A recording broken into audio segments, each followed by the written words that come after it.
నేను మీకు ఒకటే చెప్తాను, మీరు ఆలోచించాలి మీ భవిష్యత్తుకి. దశాబ్దం నుంచి రోడ్ల మీద తిరుగుతూ ఉన్నా. ఇంతమంది చిత్రకథా నాయకులు ఉన్నారు. మెగాస్టార్ చిరంజీవి గారు ఉన్నారు, రెబల్ స్టార్ ప్రభాస్, మహేష్ గారు, అల్లు అర్జున్ గారు, రామ్ చరణ్ గారు, జూనియర్ ఎన్టీఆర్ గారు, ఇలా ఎంతో మంది నాయకులందరూ ఏ రోజు కూడా చిత్ర పరిశ్రమని రాజకీయ పరంగా ఎవరు వేధించలా. ఇందాక అక్కడ బోర్డు చూస్తుంటే మనల్ని ఎవరు ఆపేదని ఒక బోర్డు ఉంది నాది. దేనికంటాం ఆ మాట? అంటే ప్రజాస్వామ్యంలో మాకు హక్కు లేదా?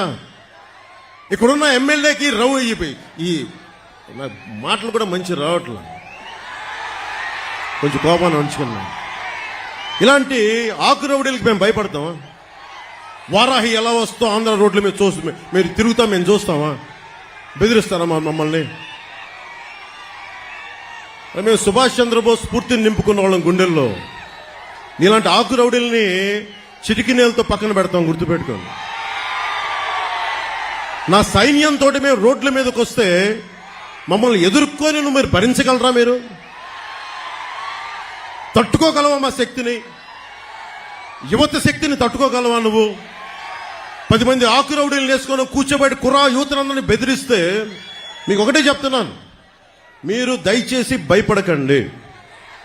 మీరు ధైర్యంగా లేకపోతే అక్కడ కూర్చోబెట్టిందాక జై భీమ్ అని మీరు అంబేద్కర్ గారి గురించి చెప్తా ఉన్నారు. కొన్ని వందలాది మంది మేధావులు ఆయన నేతృత్వంలో కూర్చొని చాలా బలమైన రాజ్యాంగం ఇచ్చారు మనకి, మీ భవిష్యత్తు కోసం, మీ ప్రాథమిక హక్కుల కోసం. అలాంటి మీరు భయపడతా ఉంటే అది ప్రాబ్లం జగన్ గొప్పతనం కాదు, ఇక్కడున్న స్థానిక ఈ ఆకురౌడి ఎమ్మెల్యే కాదు. మనం పిరికితనం మనల్ని చంపేస్తుంది, మన చేతగానితనం, మనకి ధైర్యం లేక. అరే నాలాంటి వాడు ఒకడు, నేను గొప్ప కుటుంబాల నుంచి రాలా, మా నాన్న ముఖ్యమంత్రి కాదు, నాకేం పెద్ద గొప్ప కుటుంబాల నుంచి వచ్చిన వాళ్ళం కాదు. అరే మా నాన్న ఒక పోలీస్ కానిస్టేబుల్ గా వచ్చి ఎక్సైజ్ లో ఈఎస్ గా రిటైర్డ్ అయిన వ్యక్తి, ఏఈఎస్ గా. అలాంటి వ్యక్తి కుటుంబాల నుంచి వచ్చాం మేము ధైర్యంగా ఉన్నామంటే మీరెందుకు ధైర్యంగా ఉండలేరు? నా రక్తం వేరు, మీ రక్తం వేరా? నా గుండె వేరు, మీ గుండె వేరా? నాకు ధైర్యం ఉన్నప్పుడు మీకెందుకు ధైర్యం ఉండదు? నేను అది చూపించడానికి వచ్చాను. అధికారం పరమావధి కాదు, మార్పు పరమావధి. మీరు బాగుంటే నాకు చాలా ఆనందం. ఎవరన్నా సరే, ఇది నిన్న కూడా జగన్ మాట్లాడుతా భీమవరంలో నేను కూర్చొని మార్చేసుకున్నానంట, భీమవరం నుంచి మార్చానంట. ఏదైనా మాట్లాడితే కూర్చోబెట్టి వ్యక్తిగతంగా మాట్లాడతాడు. ఏ రోజున్నా సరే జగన్ గారి సతీమణిని నాకు అంటానికి ఎంతసేపు పడుద్ది? పెళ్ళాం అనే పదప్రయోగం వాడతామా మనం అసలు? ఈ దిగజారుడు ముఖ్యమంత్రి దిగజారిపోయాడు. నేను నిన్నే చెప్పాను, పొద్దున్న ఇందాక చెప్పాను, ఇతని మీద ఎలక్షన్ కమిషన్ కంప్లైంట్ చేయండి, దిగజారిపోయేలా మాట్లాడుతున్నాడని. కాదు, పెళ్ళాం అనే పదప్రయోగాన్ని మనం మాట్లాడతామా? అసలు ఆ స్థాయికి పబ్లిక్ డిబేట్ ముఖ్యమంత్రి అతను ఏంటో నాకు అర్థం కాదు. మీరు ఆలోచించండి ఒకసారి. అరే సొంత చెల్లికే గౌరవం ఇవ్వనివాడు, సొంత చెల్లి వ్యక్తిగత జీవితాన్ని రోడ్ల మీద పెట్టేవాడు. దీన్ని మీరు ఆలోచించండి ఒకసారి. సొంత చెల్లిని కూడా దారుణంగా నిందించేవాడు, గోడకేసి కొట్టేవాడు. సునీత గారు వైరాలజిస్ట్, ఆవిడని కూడా ఇబ్బంది పెట్టేసేవాడు.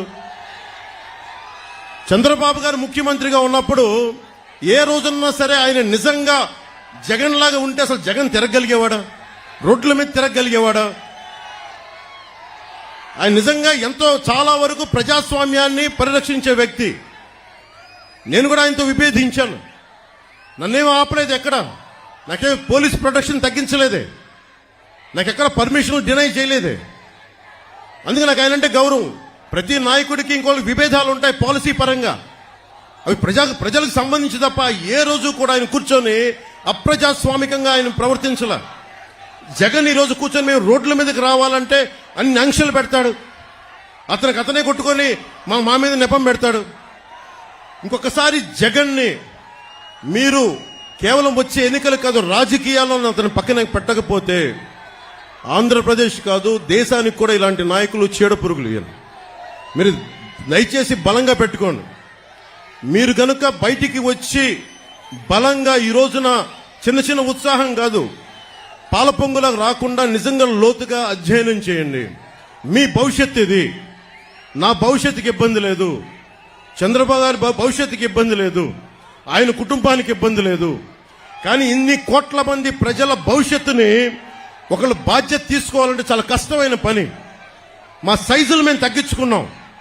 చంద్రబాబు గారు దాదాపు ఎన్డీఏ కన్వీనర్గా ఉండి, జాతీయ స్థాయిలో ఎన్డీఏ కన్వీనర్గా ఉండి ప్రభుత్వాలు నడిపి కేంద్ర ప్రభుత్వానికి కీలకమైన వ్యక్తిగా ఉండి ఈ రోజున తగ్గి ఆయనకి ఎమ్మెల్యేలు కుదించుకొని తగ్గించుకొని వచ్చారు. అలాగే నాకు కూడా ఓట్ పర్సంటేజ్ పెరిగి కూడా నేను తగ్గించుకున్నాం. మనకి బలమైన బందర్ను కూడా తెలుగుదేశం పార్టీకి వదిలేసాం ఈ రోజున కొల్లు రవీంద్ర గారిని గెలిపించడానికి. దీనికి కారణం ఏంటంటే ఓటు చీలకూడదు. ఎందుకు చీలకూడదు? మీ భవిష్యత్తు కోసం, మీకోసం పనిచేసే వాళ్ళు కావాలి, రైతాంగాని కోసం నిలబడగలిగే వాళ్ళు కావాలి, మత్స్యకారుల కోసం నిలబడగలిగే వాళ్ళు కావాలి, అలాగే కూర్చోబెట్టి యువతకు ఉపాధి అవకాశాల కోసం నిలబడగలిగే వాళ్ళు కావాలి. అసెంబ్లీ అంటే బూతులు తిట్టేవాళ్ళు, వ్యక్తిగత జీవితాన్ని నిందించేవాళ్ళు మీ భవిష్యత్తు కోసం ఎప్పుడు ఆలోచిస్తారు? నిజంగా చెప్తున్నాను, మేము మీకోసం మీరు ఊహించుకోండి. ఫస్ట్ టైం అసెంబ్లీలో 5 సంవత్సరాల తర్వాత డిబేట్స్ చాలా ఆరోగ్యవంతంగా ఉంటాయి. రోడ్లు, మౌలిక వసతులు, కనీసం రోజుకి మనకి కనీసం కొన్ని బిందెలు నీళ్లు వచ్చేలాగా ప్రతి ఇంటికి ఇవన్నీ చేయగలం మేము కూర్చోబెట్టి. అందుకని మీ భవిష్యత్తు కోసం వచ్చాం ఈ రోజున. ఎవ్వరికి సరదా కాదు, ఇదంతా తగ్గించుకొని మరీ వచ్చాం. మనకి బందర్ ఎంపీగా మనకి వల్లభనేని బాలశౌరి గారు పోటీ చేస్తున్నారు గాజు గ్లాస్ గుర్తు మీద. కొల్లు రవీంద్ర గారు సైకిల్ గుర్తు మీద మనకి తెలుగుదేశం నుంచి పోటీ చేస్తా ఉన్నారు. జగన్కి ఏదైనా మాట్లాడితే మండదా అని మాట్లాడతారు. జగన్ నీకు ఎందుకు మండదు మేము చెప్తాం. నీకు జగన్కి రాయేసినందుకు చాలా మండిందంట.